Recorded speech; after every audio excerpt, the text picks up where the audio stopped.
All right, hello and welcome to the Gamer Mind Presents. Oh, we have such a special episode today. Well, you know what? Every episode is special because they're few and far between these days. We got a lot going on. I'm just gonna get right into it. All right, you guys know who I am. I'm Josh. Uh, Sitting next to me virtually is my co-host Manny. What's going on, guys? And like I said, we have a very special episode today. We have guests, but before I get into that real quick, I just want to let you guys know that you guys are not alone. We're gonna not talk about how the world is on fire. And the best justification that I can think about that is if you guys know about the meme with the dog in the house and everything else on fire, and he's just sitting there like everything is fine, man. Everything is cool. That's basically what we're doing today. We're gonna disregard everything that's going on in lives. We're gonna take a break from reality and we're just going to talk about video games. We're going to talk about a new organization that you probably haven't heard of, and I'm going to put you onto this, and you can say that you heard it first here on the Gamer Mind Presents, and let's get right into it. So I am here with Manny, and we are so happy to introduce our guest today. We have two individuals from the Mystic Gang organization, and before you start judging them on their name, know that these guys are so legit, and it's very promising where they're going to head to. So I'm going to introduce them one by one. We have Clash from Mystic Gang. How are you, Clash? I'm fine. How are you, mate? Good, good. And we have Adrian from also from Mystic Gang. Hey, what's up, guys? Awesome. Okay, so before we move any further, everybody that has listened to me, that has listened to me for the past 5 years, that has been on the site, that has listened to the podcast, you know what I sound like. But I'm going to give the floor to Mystic Gang right now to basically say who they are, what they're about, to break down their platform, and to let us know a little bit about themselves and where they're from. So I'm going to start with Clash because he is the CEO. You heard it right, the CEO. You're probably the most famous person we've had on the show, I think, of Mystic Gang. So, sir, if you'd be so kind as to tell me a little bit about who you are and what is Mystic Gang. Hi, my name's Clash, and I'm from Leeds, England. I'm 16 years old, and I love to play games and create content. And fun fact, I'm multi-talented, so I can make music, edit videos, and record, and still manage a brand somehow.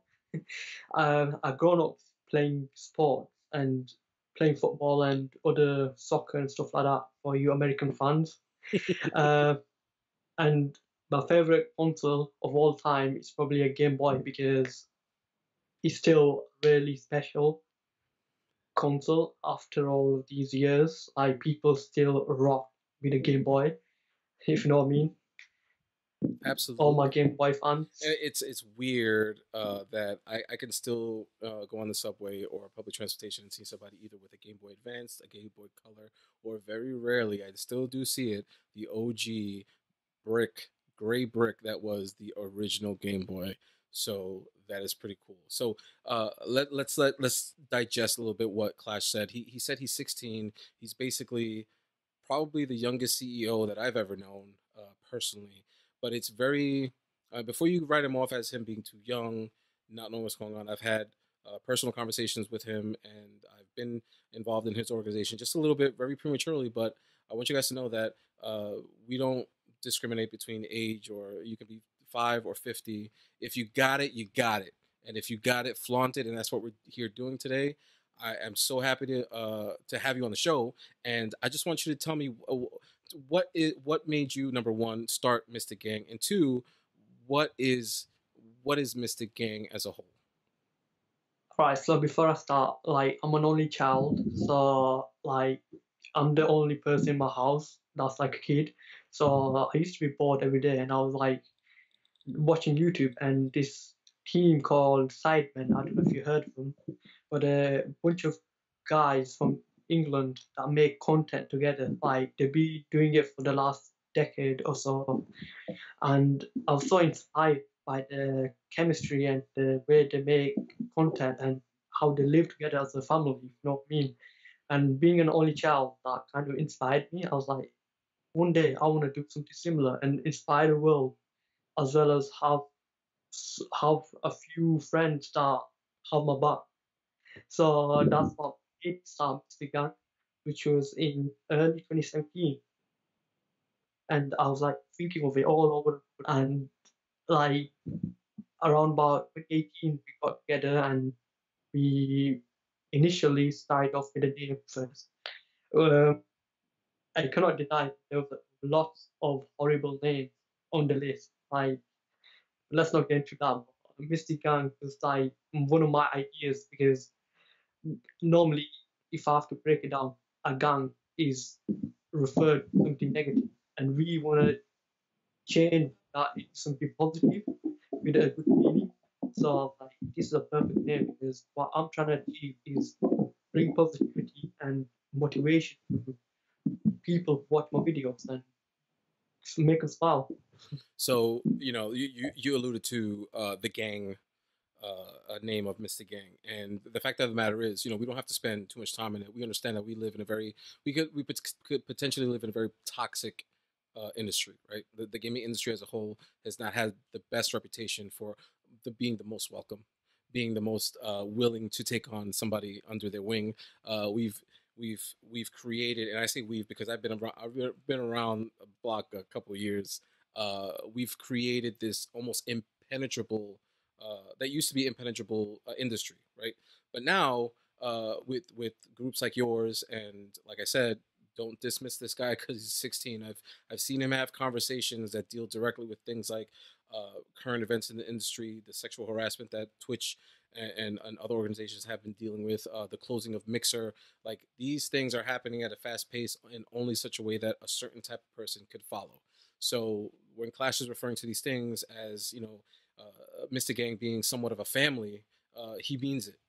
This is what we want this industry to turn into. This is what we want a person to be able to say. I'm going to jump on Call of Duty and not listen to people sling homophobic terms and not talk about how they slept with my mom last night.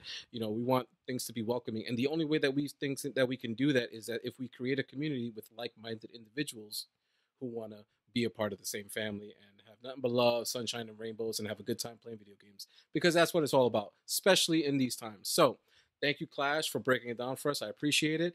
Adrian, you are the second in command of the Mystic Gang. You are probably more important than CEO. You guys probably can't travel in the same vehicle together because if something happens, then who's going to lead the boat, right? So, Adrian, tell me a little bit about yourself and what made you want to join up with Clash on this journey.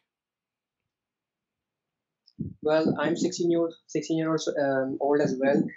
I'm from India and I started gaming like 2014. That's when I joined the internet, and since then I've been going on YouTube, watching Face Clan videos, Sidemen videos like Clash did, and I got inspiration from them as well. And I just want to do these kind of cool things, and then I joined Discord. And then fun fact, I actually met Clash after 1 year, like on 2018. In 2018, I basically sent a message to Clash and I told, yo, what's up? And then I forgot to reply to his message. And then after 1 year, exactly 1 year, I just went on to his DM. And then after I saw that it's been correct 1 year, and then I sent a message to him. That's how we reconnected after exactly 1 year. And then I joined Mystic Gang. That's fantastic. And Manny, I want your thoughts as kind of a person that kind of shares the same mentality that I do. I think gaming as a whole is welcoming. Like I said, if you're 4 and or 40 or 90, right? So I kind of want your perspective on uh, what it is that, because you're like me. You're just meeting Mystic Gang for the first time now. Um, what are your thoughts on the message that they're trying to push forward? I think that if you compare it to like my generation, now that you have all this connectivity, they are actually doing things that me personally I wasn't doing at their age. I really wasn't trying to address any of these concerns. I was really just trying to play games, and it was tough back then to find a community simply because the internet really wasn't that prevalent. You and I grew up around the same time, so I mean, most of our chatting happened on MIRC or like maybe that generic comic chat that the Microsoft computers used to have. Message boards itself. And people didn't go there. Yeah. People didn't really go there to talk about video games. So it was tough to find a community. And other than like being in school and to try to come up with something there, which would rarely happen. these type of opportunities weren't available to us to make them easier. If you really wanted to do something, you had to work hard for it. And I think it's great that you have a group of individuals that can get together and come up with just having these type of aspirations and putting this group together. And the internet really does facilitate. I mean, look at us now, being able to have this conversation, and we're in several different time zones. We're in four different time zones, and we're here talking about the things we love to do, and then actually creating content and uh, being useful in the sense of doing things that we like to do, and also like it takes skill to do video editing. It takes skill to produce content. That it's not easy to do any of those things, and that having these soft skills and then these technical skills, and being able to do something that we like with them is something that it's nice to see that this generation gets to have. And these opportunities, I feel are great, and we get to enjoy them now at our age. But they're going to be so much better because they're going to be able to spend that much more time doing this Right. at a younger age. And to piggyback what you said earlier is like when Adrian and Clash, when we were growing up, we were much we were probably, and I can't really speak for Manny, but I was different. I was always different. I was the guy that liked to play video games, that liked comic books, that loved superheroes. So I grew up in a very densely populated area where it was very much eat or be eaten, right? It was either be the bully or get bullied. There was really no in between. So oftentimes I would go home and just snuggle up with my Game Boy or sit down on the NES and just bust out some Mario because I had nobody to share it with. And if you would have asked me then at, let's say, 12, and said, "Hey, do you think you would ever meet somebody from India or the UK, England, that shares the same interest and talk to them on a regular basis or be a part of their community?" I would have said no because that stuff was far beyond my comprehension back then. But now it's so easy to bring literally the world together in a community setting where you can enjoy the same interests and not be subject to bullying, not be subject to saying that, oh, you're too young to know these things. Like you guys are doing or a part of something that is the internet as a whole can be a very dark place or can be a beautiful place. It's how you use it and how you view it. So I I I, I can't say enough good things. When you guys approached me and told me about all the stuff, that I am gonna admit I was a little skeptical, but as I started to learn about Adrian, as I started to talk to Clash, and as I started to talk to people in the community, I realized that I need to let go of my own personal bias because it's a different world than when I was growing up, and it's beautiful. You guys are half my age, but here we are talking about esports and Twitch and video games. So it's a good thing, and anybody that says otherwise is wrong, and they need to be wrong and leave us alone, right? Let us live and let us play our games, right? So awesome. I'm 100% back. What Mystic Gang stands for. I think you guys have a bright future if you continue to do the right thing and not let money be the driving force of your organization, and that's the key thing here. So let's move on to let's touch upon how uh, some money doesn't hurt. You got to pay the bills, got to keep the lights on, right? uh, so let's just kind of touch on like the whole corona thing. Obviously each country is dealing with it differently. We all have been locked up in some form of fashion, have to adjust the way we go shopping and how we greet other people. It has affected us on a social level as well as economic. um, and I was curious as to Adrian, um, how has quarantine affected you, your family, and the way you've interacted in a platform as far as video games or multiplayer, or has it affected you at all? It certainly has given me much more time to focus on Mystic Gang and watch YouTube, talk about gaming and stuff. But in real life, it hasn't changed that much because I never used to go out really. I only go out to play basketball or go to church, go to school. That's basically it. So in real life, it hasn't affected me at all in a big sense. But when it comes to gaming, yeah, I've got more time to work with Mystic Gang, improve on whatever I can do, learn more skills. and interact with more people on the internet. Right. So this is the time, right? This is the time that stuff needs to get done. Like we need to realize that like just because you can't go outside and just because you can't be partying and whatnot does not mean life stops. This is the time to learn a new skill. This is the time to brush up on the skills that you already have, perfect your craft, whatever that may be. Or in my case, uh, yank people from different time zones so we can sit down and talk about video games for a half hour. But aside from that, Clash, what did you feel has been your quarantine comfort food? Like as far as video games is concerned, what do you pour an obscene amount of time into that you really shouldn't, but you do it anyway? Honestly, like I want to learn how to. Wait, can you hear me? I can hear you, sir. Just make sure because my Skype is acting both. Yeah, I want to learn how to actually play Fortnite and Call of Duty in a new motion. I don't know if you know, for all the professional players, like before they actually play a tournament, they actually plan it out. And I'm trying to get into people, or I'm trying to get into planning it out more. Like each move having a reason behind it. So like if someone is building up to me, I would know how to combat it with a certain amount of time or certain amount of spins and stuff like that. Like if I have to build twice or build four times, I would know how to do it in like a calculated manner instead of just building like a random way. You know what I mean? Oh, absolutely. And I think that it's important to realize that uh, if you can take the skill of like I'll be honest with you 100%. I'm bad at Fortnite. I can't build to save my life, and I think it's because it's not so much that I'm bad at the game. I think it's because I that game to me feels like a game that was made for a mouse and keyboard.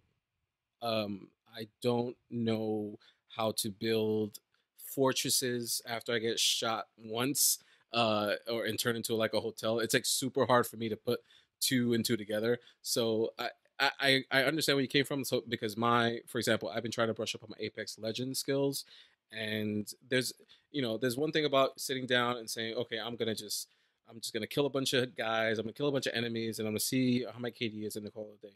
But then there's a whole other aspect of this, which we'll get into a little bit later about like the esports aspect, where you guys have to coordinate, right? You got to coordinate highs and lows. You got to coordinate who's uh, who's going to be running sniper or who's going to be running, the pushing squad, especially with games like Overwatch. Like who's going to be your tank? Who's going to be on the point?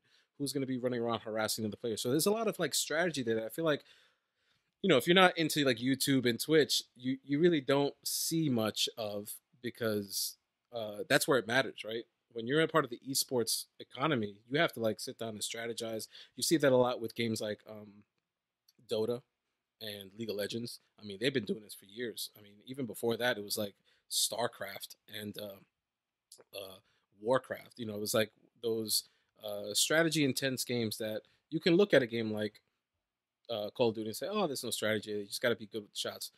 Mm, tell that to somebody who plays Rainbow Six Siege. Tell that to somebody who's pouring 40, 50, 60 hours a week on how to get the wind right in like a sniper, or realize that, hey, we need two claymores and we need somebody with smoke so we can set up this one ambush in a game that we can solidify the victory. So Corona, as it stands, can be a huge negative to some people because they can't go out and party, they can't get their hair cut, or it could be a benefit to some people who want to work on their skills, whether it's gaming, writing, reading a book, playing an instrument. So I find that very interesting. Manny, what would you say has been your biggest? Let's keep it centralized around video games. What is it, like a backlog for you? Is it more of a like you actually get to sit down and enjoy a game, or do you find yourself doing less gaming? I would say that I still do the same amount of gaming. It's just that I've had to now reschedule everything around family, I guess. So now that I'm at home, I can't simply, nor let's say if my wife is struggling with the kids for some reason, I'll go and help. So that typically means that I'll work until later. And what that does is that it pushes my days are longer. I still game. I mean, I just go to bed maybe around 11 or midnight. But I will still game. Like that typically hasn't changed. I probably game more, simply because now I allot a specific amount of time at the end of my day to just game. Like I am going to game for a solid hour, a solid two It's hours. gonna So happen. it's gonna happen. So especially like if whenever like Final Fantasy VII remake came out, or like now that The Last of Us is out, I am definitely dedicating some time to do some gaming. And it's funny because in the last, I would say, couple weeks, I have polished off XCOM 2. I'm working on The Last of Us 2, which we'll get to in a minute. And I'm even flirting with the idea of maybe hitting up Persona 5 again. And these are 120-hour games. These are not games like even SteamWorld Heist, which is kind of like an XCOM if you think about it. Kind of a little portable thing. It's a lot more simple, but I would never have thought to do this 4 or 5 months ago when life was happening, because you got to contend with things like travel and stuff like that, all kinds of boring adult things. But that eats away at the time. So the time that you're like saving by not having to drive to work, by not having to drive home from work, by not having to figure out dinner because let's face it, everybody's either eating in or getting Uber Eats at this point. You all that time kind of like those little 10, 15, 20 minutes, they add up at the end of the day. So it's funny because last night at around 11:30, which is the time that I should have been asleep, I'm over here chatting with Manny about The Last of Us, and we're sitting there like two schoolgirls, just like, hey, what did you get to this part? No, I didn't get to that part, but did you see that? Yeah, so that, and it's pretty cool, because as humans we adapt to the environment in which we're presented, and this is just the way we adapt, and it's pretty cool. So moving on, we're gonna get a little bit more into the Mystic Gang, meat and potatoes. So here we go. I'll just lay it out for you, Clash, Adrian, whoever wants to hit this up. Let's start out with the long term. Where do you see Mystic Gang in about, I don't know, 5 years? In 5 years, we honestly see ourselves as a multi-platform gaming organization that basically is somewhat similar to 100 Thieves, Wasteland, in that level. And we move out our members, rent out an office for our staff members, so we can increase the productivity of what we are doing and can get the best out of us and promote positivity among all of our fans and do all that, inspire people. Awesome. So, Clash, I don't know if you guys have heard, and I think we were talking about a little earlier in the day here. Hot take, breaking news: Microsoft is dropping Mixer. So, as a whole, there's a lot of repercussions here. We got streamers that were using Mixer primarily as their streaming platform. We have the people that work there who are now out of a job. So we understand how that works in the ecosystem, but Clash, for you, what does this mean for Mr. Gaming when nobody saw this coming, right? Nobody saw Mixer. We thought Mixer was just like, hey, we got Mixer, we have Twitch, we had MTV, we have VH1. So what does this mean for Mystic Gang when you see a platform just kind of vanish in thin air without any warning? Like, let's say, for example, you bring up Mystic Gang and everybody's rocking and rolling. You got your YouTubes, you got your Twitch streams going, everything is working, and all of a sudden Twitch says, "Hey, we're bankrupt, we're backing out." That's going to have a severe effect on your organization. As the CEO of Mystic Gang, what how are you going to rally the troops to make it all seem like it's okay? Firstly, like it'll affect everyone, not only us, but like big streamers, small streamers, people who rely on on streaming the current pandemic.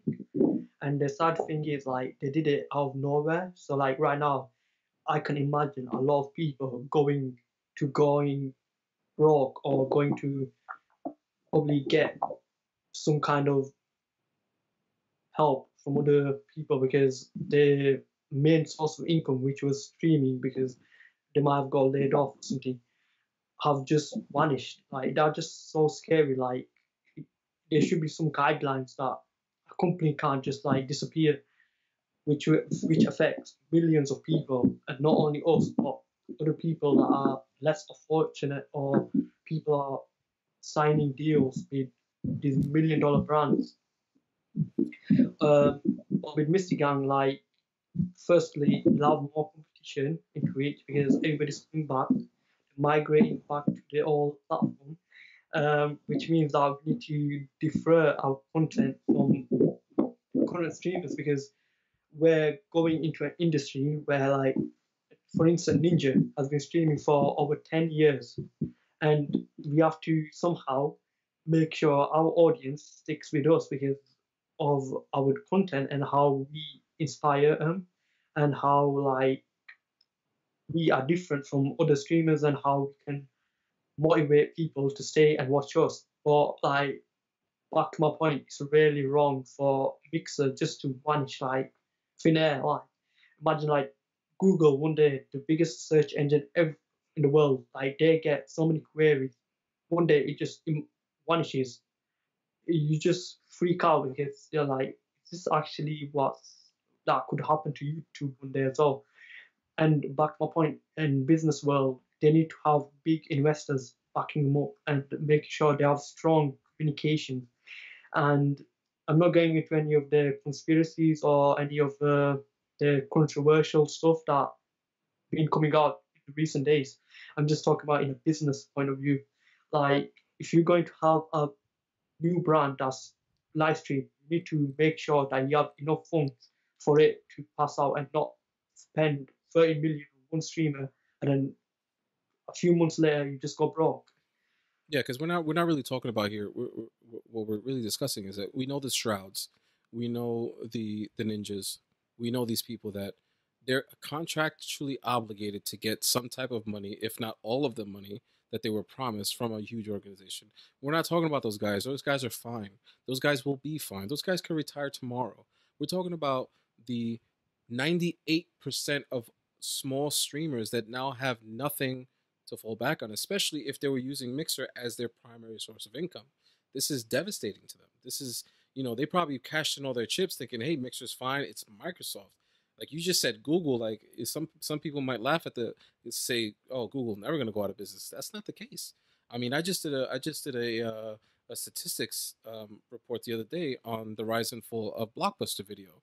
Now, a lot of people now might not know about Blockbuster Video, but in the 80s, 90s, and early 2000s, that was where you went for your video games. We couldn't afford $60 video games every week. It was just not possible. There was no such thing as a free-to-play game back then. It was all pay to play. And you saw that in the arcades, and you saw that at Blockbuster. But the good thing about Blockbuster, you can go there, spend $3 a month if you want, and then you have all access to all kinds of video games as long as you be kind and rewind when you send it back.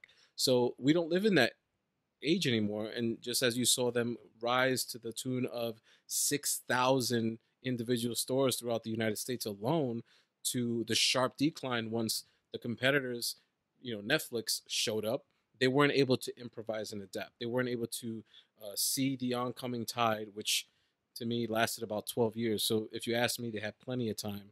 So now we turn our eyes back to Microsoft and say, well, if Google and Blockbuster were too big to fail, now we see Microsoft, which arguably is one of the largest companies in the world, just dropping the hammer on Mixer and all the supporters and all the people that have put their livelihood. I mean, I don't want to go down a morbid rabbit hole here, but you got people that may be contemplating things that they wouldn't have contemplated before because now their source of income is now done. So I hope those guys are good, and my heart goes out to them, and I hope their fan base follows them to wherever they go, whether it's Facebook gaming, YouTube gaming, Twitch, whatever it is, Justin TV, rest in peace. I hope that they're able to retain that fan base, because the fact of the matter is, and I'll tell you this as a person that's been in the industry quite a long time, if I am on Twitch and I watch Manny play Monster Hunter on Twitch, I can guarantee you that I'm not just watching Manny play Monster Hunter on Twitch. I'm watching Manny play, I'm watching Clash play, I'm watching Adrian play, and I'm watching Mercy play. If Manny leaves Twitch, I may follow Manny, or I may say, well, I guess I just got to find somebody else that streams Monster Hunter World. And that's going to be devastating to Manny, because if he goes from Twitch to YouTube gaming as his primary platform, he just lost a subscriber. Because we get comfortable. I mean, I love Twitch. I go in there, it's easy to use, the algorithms are cool, it works well with my setup. The problem with Mixer was a lot of people were complaining their their streaming window or their video player was too demanding on older platforms, meaning it was too demanding on the cheapo laptop that you got 5 years ago when you went to college. And while they got better over time, so did Twitch, so did YouTube, and so did Facebook. And I just think they couldn't keep up with the changing environment. And rather than pour more money into this, I mean, we could talk about, like you said, the conspiracy theories. Microsoft has a new platform dropping this year. Do they want to continue to pour money into this organization that was Mixer? Like they, I mean, this is not the first time Microsoft did this. Does anybody remember the Zune and how Oh, that failed in like, I don't know, like 2 years? I think they had So what? exactly, right? The iPhone killer, the Apple iPod killer, quote unquote, so to speak. Yeah, this is not the first time. And I'm looking at you, Google. I'm looking at you, Google Glass, and I'm pretty sure in about 6 months we'll hear from Google Stadia on their intentions of either pulling out of the gaming industry or pouring more money into that failing platform. So yeah, this is the type of world we live in, and I'm glad that Mystic Gang has a plan to do right by their fans and their increasing fan base, and also to say, hey, listen, we're gonna have some type of contingency plan for our streamers should something happen that they really can't control. So I'm glad you guys have a good. I was glad to see that kind of group dynamic come together when you guys were sharing links on Discord and talking about the current landscape. That's important. You guys have to be. I'm sorry, but CEO and Adrian, you got to be up to date on the most recent ongoings in the industry because your platform depends on it. So I hope you understand the severity of the situation. Also, there's going to be a lot of sleepless nights, and they're gonna, you guys are gonna earn your money at some point. I just let you know that, and I'm happy for you, and I think you guys can do it. No problem with that. So, one quick question on a couple things here. Esports aspirations. A lot have been talking about esports in the Mystic Gang platform. Uh, tell the viewers, tell me, and tell Manny, what are your esports aspirations? Let's do like a short breakdown. What do you guys have coming up as far as esports is concerned? we want to build a team that can basically support themselves and also support our community and our brand as well, because then that way they can make the name for themselves as well as make a living, as well as help us get out there in the esports world. Our long term, like long term goals, which is to get into Olympics. There's some rumors, I don't know if this is true or not, because Adrian told me that in LA in 2028 there's going to be esports involved, because in LA esports is heavily inflicted with events and stuff. So I can imagine the Face Clan and the 100 Thieves coming together and going into Olympics, un which is unbelievable, because we never thought in our lifetime that we will see people play games in a actual way, like which you can get recognized by billions of people around the world, because Olympic is so big and it's known around the world. So this will boost the esports right up to the top. And hopefully, if I'm keeping my fingers crossed, we can hopefully participate in the Olympics. And it'd be a dream come true, to be honest. Like, it'd be amazing. But our short-term goal is to basically get this up and running, get a strong foundation, get a bunch of people that can play for us, get their names out, promote themselves, make a living for themselves, and bring something back to us as a brand and an organization.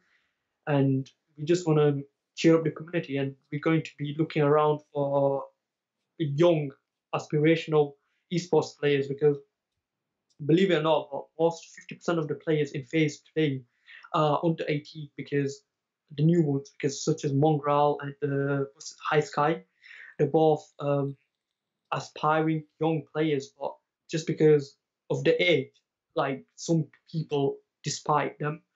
But I believe in our generation because I believe that you can do anything for your mind to it. And yeah, like I want to support more young people achieve their goals, dreams by playing video games because people have a dream, but people love to shoot it down because just because of the age, just because of technology, you cannot make a living out of YouTube, you cannot make a living out of playing video games. And time and time again, people prove it wrong because look at Nietzsche, look at people like Phase Adapt. He came from trick shotting to being a multi-millionaire YouTuber.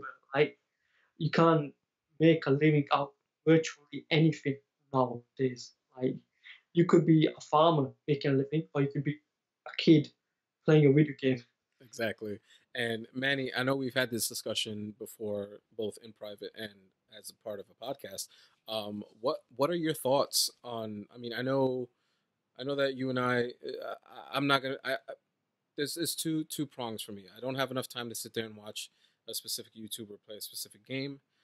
That's just not for me. I don't have the ability to do that on a regular basis. But the times that I do, like I'll sit there and I'll watch Evo. I don't know if you guys are familiar with Evo, but that is a fighting game tournament that happens every year, and they play everything from Dragon Ball Z to Street Fighter Five and Mortal Kombat, and I find that exhilarating. I find that so much fun. I'm not sitting there watching like the qualifications and all that stuff. It's kind of like I take the same approach as I do with baseball. It's like I'm not going to sit there and watch all 120 games, but if the Yankees are in the World Series, you best believe I'm going to watch from game one. So, Manny, what is your thoughts on esports and on a micro level? How do you think that it's affecting the landscape with younger people either wanting to stream like their favorite streamers or get into the business? Do you think that there's a bright future ahead for an individual that is good at? First of all, there's three different things that we're dealing with here: a good player at a video game, they have to be entertaining, and they have to be relatable. So, how do you wrap your mind around it, Manny? I honestly think that the way that esports is moving right now, it is actually being considered as professional athletic players. They are being treated with the same respect, and they have sponsors, they have people that that actually try to get these players and like free agents, you know what I mean, like, oh, we want this person to be on our team. So I do think that that if you're a streamer that has skill, then that is a possible way to get into esports, because you'll have people that are pretty much like talent agents that are trying to get that talent into their team. I think that it is definitely an alternative path. I don't know how well I think what Mystic Gang was shooting for, where they say like, hey, where they mentioned that they would have an entity or a group that would focus on esports, but you'll have a different entity focusing on content. I think those kind of have to go mutually exclusive from each other, even though they're supporting the same end goal. Simply because esports is very time demanding, like time consuming and demanding, and it's something that when you have somebody that's good, they are good for a reason, because they practice and they sink a lot of hours into being able to be good and be the best. So I definitely think that it brings benefits, but it's not something where you could have like somebody that is participating as part of a team to also be responsible for creating content, maybe supporting the content creation as as a cameo or whatever the case may be. But yeah, there's definitely a lot of opportunities for a lot of good opportunities that I think that will support nowadays for people to try to get into the esports, and I think it's going to be more so into the future. I don't know if you've seen like the last events.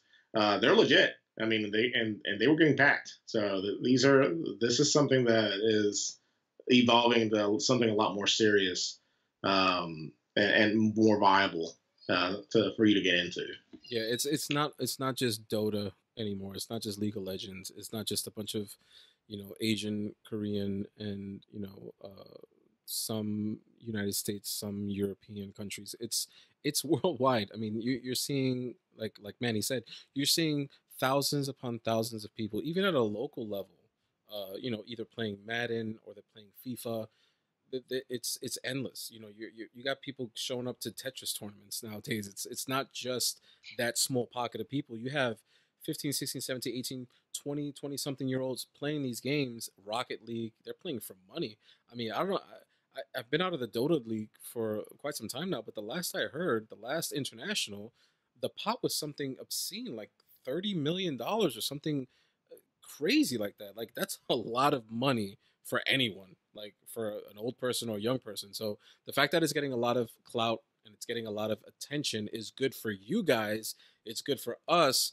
But I also agree with what Manny said that when you, and this is just us talking from our personal opinion, that because of the demand and the demanding nature of an esports team, they should be their own separate entity, and your content creators should rather enforce them as a whole but also create content for your viewers on a regular basis. Like think of your esports league as your like World Series, your championship cup. It's like, oh, I'm a part of Mystic Gang, and they put up these cool videos, trick shots, or whatever, podcasts, what have you. But also, they got these guys that are really crazy in Fortnite, and they won X amount of championships. So I think that yes, you can have both living in the same umbrella, but I think that your esports guys need to be like, yo, those are the guys that walk down the pipe and the music's playing in the background and they're showing up with their cool jerseys with Red Bulls strapped to the chest or whatever. That's ultimately what you want. You want the fans screaming for a Mystic Gang when they come up to the podium. That's exhilarating. That's fun. And also ching, that's where the money comes from. You know what I'm saying? That's where people are pouring in their money. Like, yeah, that I'm putting my money on Mystic Gang because they're a good organization. Oh, by the way, they could play Fortnite like nobody's business. So before we leave and wrap up with the promos, I have one question that I'm gonna ask everybody across the board. And Adrian, I'm gonna start with you. And it's something that's personal to me and something that I feel like, we had a lot of things on the docket today, but we're not going to get to them because we're running long in tooth here. But the last question I'm going to ask is, what do you guys think of people using their handles as their quote unquote name when playing esports? So, for example, when I go to the Yankee games, I see Derek Jeter up at the plate. He has Derek Jeter on his jacket, and he has Derek Jeter on the little banner for the ESPN or whatever I'm watching on. That is Derek Jeter. Now I see Smokes a Lot 42069 come up to the plate, and I know him as 420 Smokes a Lot 69. What do you guys think about that? Do you guys are for it? Are you guys against it? Do you guys don't care? Adrian, what do you think? I think it's really cool. Like, it's good to build up your own personal brand, but at the same time, I think that they should be using their real names as well. Like, you have Ninja, everyone knows him as Child of Levins and Ninja as well. It's two different things, but people know him by both names. So I think they should be building up both brands. Like, that's what I think they should be doing. I like the part that they use their gaming names, their usernames as their names in these tournaments and stuff. It's really cool. That's my opinion. What about you, Clash? So building off of what Adrian said, I kind of understand what he's saying here. It's like when you put yourself out there, you're building your own personal brand here, right? Your Ninja is Ninja. He's the blue-haired guy that drinks White Claws in the streams. Like that's how I know him. That's how he's presented himself. And I think that it's important for the esports teams and players not to fall into the. I don't want them to be categorized as, oh, this is like a football, this is like a soccer, this is like a baseball. Esports is exactly what it is. So if you remove aspects of esports, it loses its punch. So yeah, if I'm going up there and I'm playing Apex Legends, let's say for example, and I hear along the banner, and now coming up to the podium, Mercy, hell yeah, that's who I am. I'm Mercy, but my name is also Josh. You know what I'm saying? So I think two can live in the same domain if we don't get too crazy with it. Obviously, with these names, because I don't know if you've been on the internet lately. Some people have some very heinous names. Clash, what's your opinion on the subject? My opinion is like you can, because you have two different names, you can put them together and make a huge mega brand. So for instance, you use your real name for your YouTube channel, and if you have a vlog channel, you can use that for that. But in like your professional game career, you can use your actual gaming name, such as me, like Clash Your Boy. or Clash with A. I have two different names. I don't know why, but let's just roll with it. Yeah. So if I'm playing a game, I would use my game name because that's what people know me as. Like I'm Clash with A in the internet gaming world, but when I'm actually at home, people call me by my real name. And if I have a vlog channel, I would use it as my real name. So I don't know if you heard of countless YouTubers. They do these things such as they start with a game name, then over time they take a U-turn right into a vlog section because the money is really good in the vlogging as well. So, like in a business point of view, you should differentiate. Sorry, you should make a difference in two different brands. So, if you're making gaming, you should be the same person, but be a little bit more energetic or be a little bit more chilled out. But if you're making vlogs, you should be more energetic. You should be breaking stuff, Logan Paul. But not really. But unless you're a millionaire, you can break anything. But you should be yourself either way, but you should be different for two different audiences. So, for instance, you go to like these esports events, you would be more energetic because everybody around you is nearly in the same category. They're into same interest. But if you go into an actual football event, people around you might not support the same team. They might be just there just because their relatives are going. They might have different passions. They might have etc. But in like an esport, it's really linked together, and you can easily bond with people. While in sport, it's a little bit more uncategorized, and you need to go up there and introduce yourself. But if you have enough following in esports, you just walk into the hall and be like, high five. Exactly. And I think that, like, so Manny, let's I think maybe this is a test to maybe a little bit too in the weeds here, but if I asked you, and without googling it, who is Dominique McLean, would you be able to tell me that off the top of your head? Oh no. Okay. No. But if I said, do you know who Sonic Fox is? Oh Yeah, there you go. So Sonic Fox, I don't know if you guys know who that is. He's a professional athlete. He is one of the best, if not the best, fighting game player. But his real name is Dominique McLean. So there is a little bit of identity crisis going on when it's like these guys, especially in Dominique's situation, he is Sonic Fox. You know, in my brain, if I see him, I'm like, oh, that's Sonic Fox. You know, but like to what Clash was saying, he has a persona, a personality around his family and friends. Yeah, no, I'm Dom, I'm Dominique, whatever he wants to be called. But his fans and his people and his entourage know him as, yeah, that's Sonic Fox. That's the guy that beat Infiltration in the third round of the 1990 whatever. You know, then you start getting into the whole sports aspect mentality. I think it's a great thing either way, and there is no right answer here.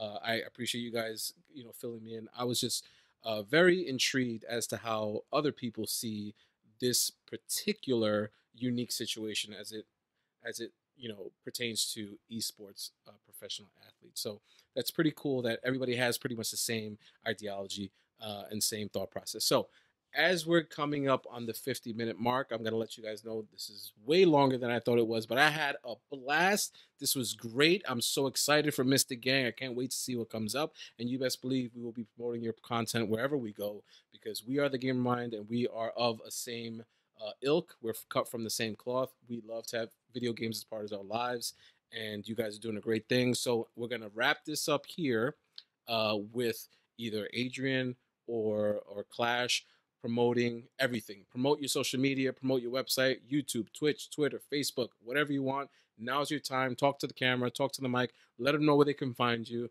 and let them know where the next time that they're going to see you guys. I think I'll let Adrian take this because I've been talking a lot. So you can check us out on Twitter, Instagram, eFuse, YouTube under the name Mystic Gang, or you can type at Mystic Gang. That's how you can find us. Fantastic. That is the shortest Make sure and to sweet subscribe. thing. You did great. Like, subscribe, hit that bell, hit that button, follow these guys. You're gonna be glad you did because this is where the birthing lies. You're gonna be the one to say, I was there.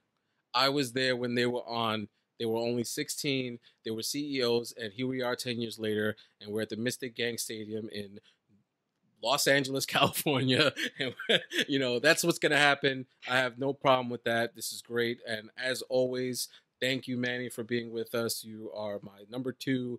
Where can people find you, and where can they find us?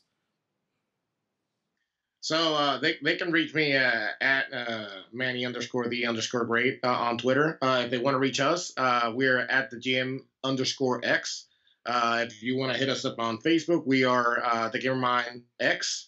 And you can always go to our website, thegamermind.com. You can contact us, send any questions, and or like make any special requests for content that you guys want to go see. Absolutely, and don't be afraid to hit that email button and tell us about what you want to see more of, what you want to see less of. And also, we do have a Patreon if you just so choose, and if you would be so kind to donate $1 a month. It's really nothing. We get like 30 cents of that anyway.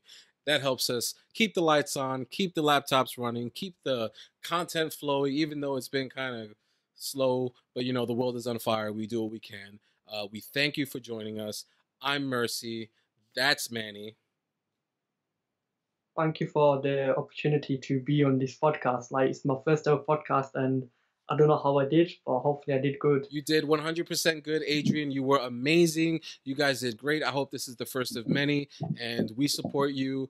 And anything you guys need from the Gamermind backs Mystic Gang 110%. Thank you guys for joining us. We'll see you next time. Take care. Keep gaming. Take care, guys.